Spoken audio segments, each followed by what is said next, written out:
নমস্কার বন্ধুরা, আজকে আমি ক্লাস 12-এর যে ইংলিশ গল্প the eyes have it Ruskin Bond এর কিছু শর্ট কোশ্চেন নিয়ে এসেছি, যেগুলো পরীক্ষার জন্য গুরুত্বপূর্ণ।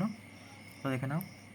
একে, how did the narrator know that the girl wore slippers because slipper slapped against the girl's heels? Where the narrator been sitting?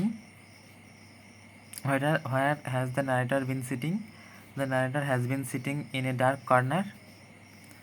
What did the narrator ask the girl? The narrator asked the girl if she was going all the way to Dehra. Where did the girl get off? The girl got off at Saharanpur.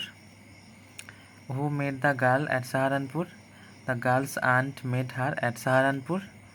Where was the narrator going? The narrator was going to Mussoorie. In which month do the girl wish to go Mussoorie? The girl wished to go to Mussoorie in October. What was the narrator's mistake? The narrator's mistake was that he asked the girl what was it like outside. How did the girl laugh? The girl laughed pleasantly, a clear ringing laugh. Which compliment made the girl tired? The girl was tired of people telling her she had a pretty face. ধন্যবাদ বন্ধুরা পুরোপুরি দেখার জন্য।